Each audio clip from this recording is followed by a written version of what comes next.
Hello everyone and welcome to the unboxing and review of the Ancestral Path Tarot by Julie Kuchia-Watts. I think I pronounced that correctly, I hope so.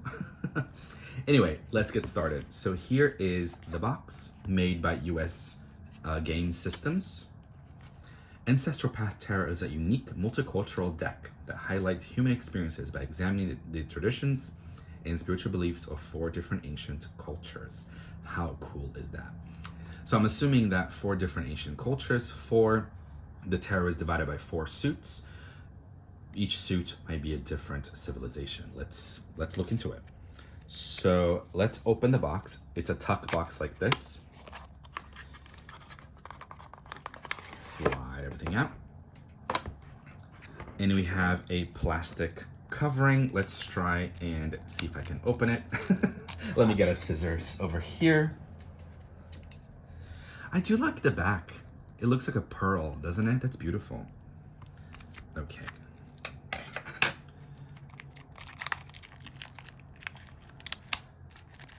It's a pretty big deck, I'm not gonna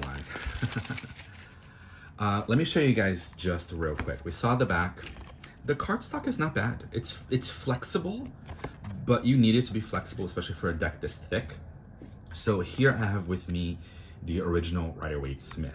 Right? The one that kind of like we weigh everything against this one. Look at the size difference. So if you've got small hands, I'm not sure if this deck is fully for you because we do have about, what is this? Almost like 3/4 of an inch higher and definitely over an inch wider. So definitely a big, meaty deck. Okay, so here we have a pretty wide guidebook. Let's just take a look at it real quick. We have the Ancestral Path explaining a little bit what it means and how it came to be. The imagery speaks of the human experience, emphasizing potential tapped in the past and preserved through verbal and written histories, traditions, and myths. This visual feast fulfills the raison d'etre, I'm not sure I said that correctly, of the tarot. Patterns creating meaningful stories of the human condition. What is tarot? I like that. And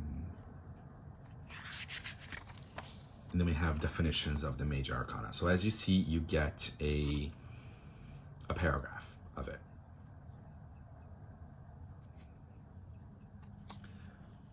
Now, it doesn't look like, we haven't looked at the cards yet, right? Obviously. But from just reading this, it looks like they don't really explain the imagery. Right? For example, the Magician. Male active force, creativity, spontaneity, practicality, skill, inventiveness, self-reliance, willpower, self-confidence. So you get a bunch of keywords. The ability to imagine, create, and see ideas through the completion. The art of persuasion, or the ability to influence others. Can also represent the use of power for negative purposes.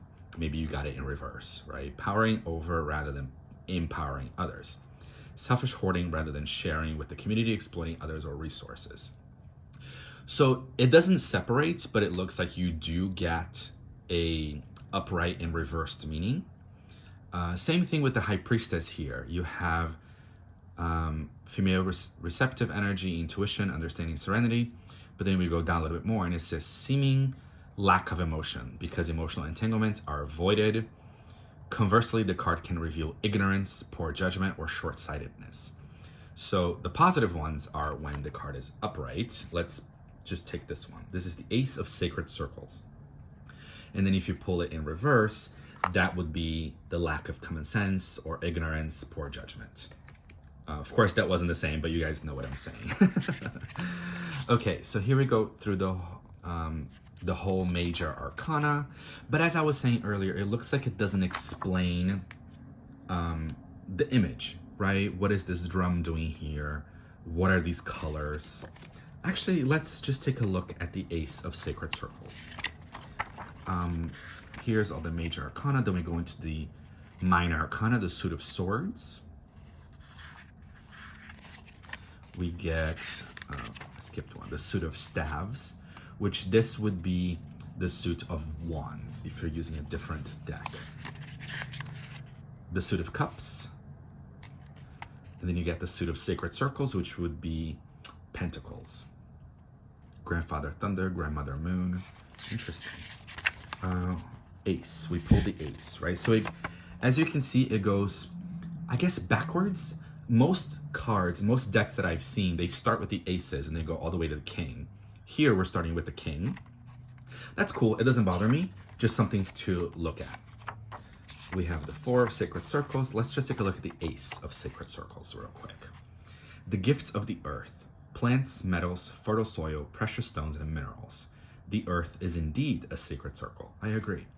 I just personally, maybe you are watching this and going, oh my God, I know exactly what those colors are. That's great. I personally don't know what they mean.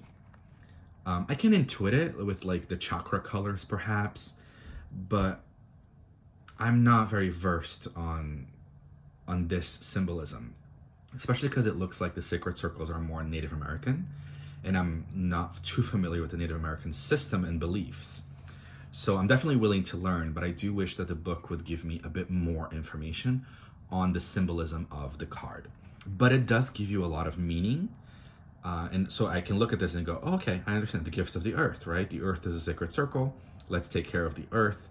Plants, metals, fertile soil, precious stones, and minerals. Maybe I need to work with a crystal or something.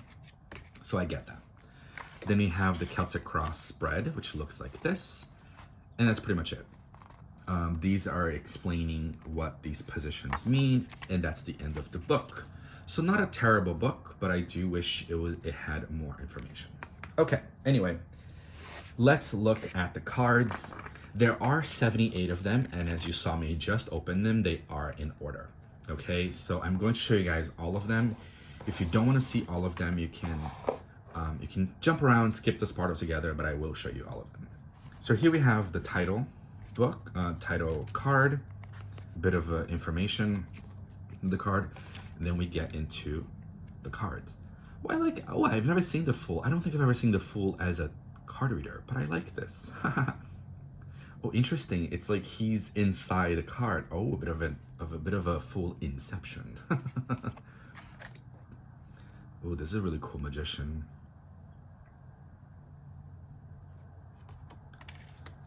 High Priestess. That's beautiful. We got the Empress. Looks like the shape of the moon over here. The Emperor. I don't know why I said that weird. Here's the Hierophant. The Lovers. So far, except for the Fool, and the Lovers a little bit because they're embracing, it's pretty close to the original Rider-Waite-Smith so far. So if you're familiar with tarot and you're familiar, oh, that's beautiful, and you're familiar with tarot meanings, this deck is not going to derail you. I know he's not wearing red, but this Hermit is giving me like Santa vibes. I don't know why. Maybe it's the beard. The Wheel of Fortune. Interesting Wheel of Fortune. Wow. It's like we're seeing the side of it. Strength. Now, as you can see, these cards are not numbered. So Justice, normally, certain decks, they change the position of Justice and Strength. Usually Strength is number 8, Justice is 11, but some decks do it reversed, and I guess this deck did that. But it's not numbered, so it doesn't matter. Wow, interesting depiction of the Hanged One. Wow, very, very interesting.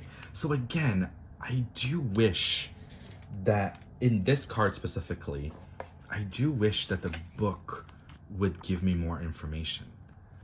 I mean, it's a powerful image and I can intuit myself. I can tap into my own intuition and be like, okay. But I do wish that the artist and the creator would offer their own interpretation. So this is Death. Very interesting card as well. We got Temperance. There's some banging going on the other apartment. I don't know what's happening. Here's the Devil. Interesting depiction as well. Oh wow, look at this tower. It's like civilizations, right? But destroyed. all these huge Greek, Roman, Atlantis, right, civilizations, Egyptian, have been destroyed at some point. The star, beautiful moon. Oh wow, the sun is definitely bright. Gorgeous. Judgment.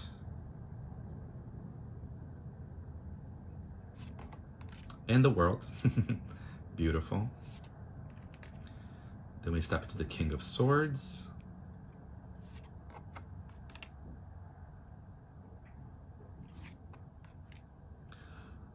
Looks like the swords are more Japanese inspired. So I guess we're going to the Japanese civilization. Ten of Swords. The 9.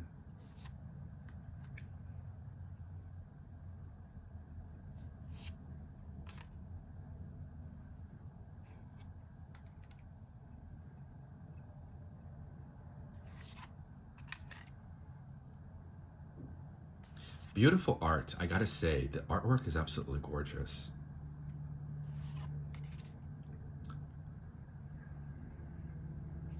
This 3 of Swords is a little bit different. I guess, because 3 of Swords has to do with heartbreak and sorrow, I'm trying to see that here, and what I can picture, I guess, is this guy is at war, and he's either remembering his family, or his family remembering him, maybe praying over him, you know, or like they're sad that he's off to war and he doesn't have a choice. That's what I can intuit from this card. Oh my God, this 2 of Swords is absolutely stunning. Wow, that's beautiful. And the Ace of Swords. Then we get into the King of Staves. And it looks like, oh, beautiful Isis, beautiful goddess Aset. So it looks like the staves, or the element of fire, or the wands, are Egyptian.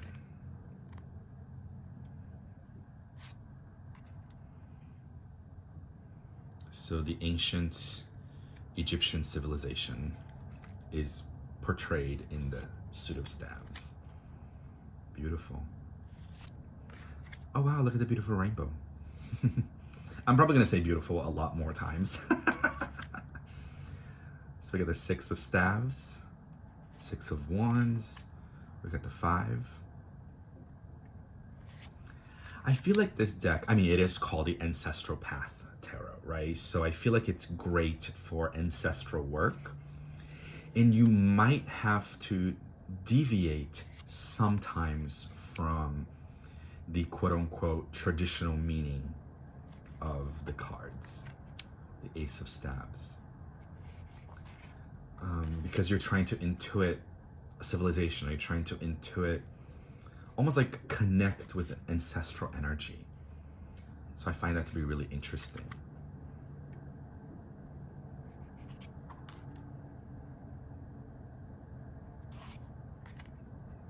So as you guys noticed, is the Prince of Cups and the Princess. If you're not familiar with this terminology, the Prince would be the Knight in the Rider-Waite-Smith, and the Princess would be the Page. But some decks do change them to, let me just fix this real quick. Some decks do change them to Princess and Prince. Just so you know, just FYI. 9 of Cups. Oh, interesting, look at that. Seems to be like an Arthurian mythology or story. Is that Merlin? Looks like it, doesn't it? 5 of Cups. This guy is giving me like Jesus vibes. Can I say that? I just did. 3 of Cups. See, interesting.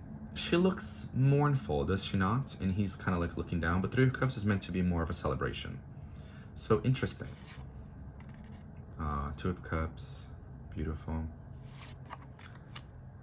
Beautiful Ace of Cups for sure. And then we step into the Sacred Circle. This is the King. And as we can see, it's more Native American. or indigenous iconography.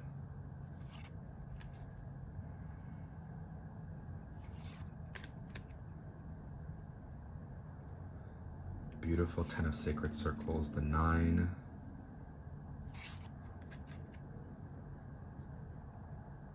Okay. I don't know, to me, the 9 and the 8 look very similar. I mean, I understand what they mean and I understand what they are because I know tarot, but they look a little similar to me. I wish they had more of a difference to better understand. This is the 6 of Sacred Circles. Oh, it's a beautiful rainbow of like sachets. We got the 5. The 4.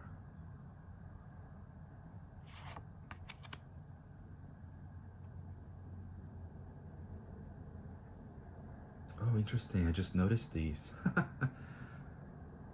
Again, it's symbolisms like this that I do wish the book would explore more. Oh, how beautiful is that? It's like a bear spirit coming through. And then finally, we saw a little bit of the Ace of Sacred Circles.